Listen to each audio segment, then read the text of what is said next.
Motorcycle চুৰ গ্ৰেপ্তাৰ তেজপুৰত মটৰচাইকেল চুৰ গ্ৰেপ্তাৰ হোৱা দুই অভিযুক্ত মটৰচাইকেল চোৰক তেজপুৰৰ হজৰাপাৰৰ লোহিত পাল আৰু চানমাৰী বাননগৰৰ ধন ৰাজবংশী বুলি চিনাক্ত কৰা হৈছে। তেজপুৰৰ মিছন চাৰিআলিৰ পৰা মটৰচাইকেল লৈ প্ৰায় এপষেক পূৰ্বে উধাও হৈছিল মটৰচাইকেল চোৰ। পুনৰ দুদিন পূৰ্বে গৰৈমাৰী এটা ছেকেণ্ড হেণ্ড ডিলাৰলৈ গৈছিল একে উদ্দেশ্যৰে। টেষ্ট ড্ৰাইভ কৰাৰ অজুহাতত চোৰে মটৰচাইকেল লৈ উধাও হয়। গৰৈমাৰীৰ ডিলাৰত এখন মটৰচাইকেল টেষ্ট ড্ৰাইভলৈ নিবলৈ লোৱাৰ সময়ত ডিলাৰৰ এজন কৰ্মচাৰীও লগতে যাবলৈ ওলোৱাত মটৰচাইকেলখন এৰি যায় চোৰে। কিন্তু ইতিমধ্যে পূৰ্বেই একেজন গৰাকীৰে ডিলাৰৰ পৰা মটৰচাইকেল চুৰি কৰা অভিযুক্ত চিনাক্ত হয়।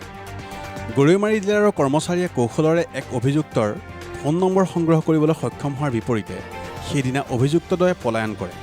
আজি পুৱা তেজপুৰৰ কছাৰীগাঁও আৰক্ষীয়ে সেই ফোন নম্বৰৰ আঁত ধৰি দুই অভিযুক্তক গ্ৰেপ্তাৰ কৰে। উল্লেখযোগ্য যে একে নম্বৰৰ ব্যৱহাৰ কৰা 3খন মটৰচাইকেলো জব্দ কৰে আৰক্ষীয়ে। মই নাছিলোঁ, অকণ মেডিকেলৰ ইছ্যু আছিলে, মেনেজাৰ এটা আছিলে দোকানত, তেওঁ আহিছিলে গাড়ীখন চাবলৈ, চাই কিনে গাড়ীখন দাম দৰ কৰিলে, 75,000 কিমান কৈছিলে, 72 দিম বুলি কৈছে।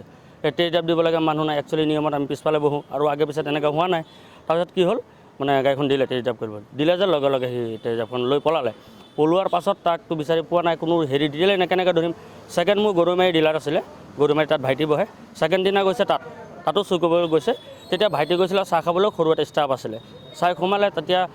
যেতিয়া NS খন তাত মানে নতুন বাইক আছিলে আৰু NS খন চলাব, তেতিয়া NS খন চলাব, ভাইটিটো চিনি পাই গ'ল, সেই পোৱালিটো ভাইটিক ফোন কৰি দিছে, কাষ্টমাৰ আহিছে। সি টেষ্ট ড্ৰাইভত লৈ ওলাইছিল, যে ভাইটি পিছফালে বহি গ'ল, কয় গাড়ীখন পচন্দ হোৱা নাই বুলি, তেনেকৈ ক'লে। তাৰপিছত গাড়ীখন চলোৱা নাই। তাৰপিছত ভাইটি গম পায়, মই ইয়াৰ পৰা গ'লোঁ, যাওঁতে সিহঁতে পলাই দিলে, বহুত দৌৰালোঁ, বিচাৰি নাপালোঁ। তাৰপিছত ভাইটি কৈছে যে এটা নম্বৰ দি থৈ যোৱা, পচন্দ হোৱা নাই যে সিহঁতৰ গাড়ীৰ নম্বৰটো, যে বেলেগ গাড়ী আহিলে নম্বৰ দিম, নম্বৰ এটা ৰাখিলে। সেই নম্বৰটো ৰাখি সেই নম্বৰত ধৰোঁতে আমাৰ এই থানাত হেৰি গ'ল। এইটো কেছ আজি 15 দিন হ'ল, 15 ডেজ হৈ গ'ল। এইটো গাড়ী চুৰ কৰিছে এটা মিছন চাৰিআলি, ইয়াৰ পৰা এই গোস্বামী ক্লিনিকৰ ওচৰত দোকান, যোনটো মা কালী এণ্টাৰপ্ৰাইজ, তাৰ পৰা লৈ গৈছিলে। ছেকেণ্ড দিনা গৈছে আকৌ গৰৈমাৰী তাতো ডিলাৰ আছে, মোৰে ডিলাৰ হয়, ভাইটি বহে, তাত গৈছে চুৰ কৰিবলৈ। দুজনী আছে, এই দুজনী আহিছিলে, আপাচি এখন লৈ আহিছিলে, আপাচি নম্বৰখন ৰাখিলে। আৰু যেতিয়া ভাইটি পিছফালে বহি গৈছে, তেতিয়া কয় গাড়ীখন নালাগে, বেলেগ কালাৰ ল'ম।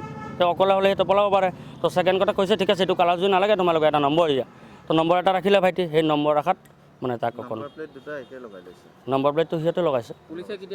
পুলিচে আজি ধৰিছে। আমি হেৰি কৰি আছোঁ, 15 আগষ্ট আছিলে, ইমানো হেৰি কৰা নাই, ছাৰে কৈছে চিন্তা কৰোঁ। পুলিচে এতিয়া বৰ্তমান দুজনেই ধৰিছে, দুটা চোৰেই ধৰিছে। আমাৰ গাড়ীখন ধৰিছে, টেনশ্যন নাই, পাইছে, ভালেই হৈছে।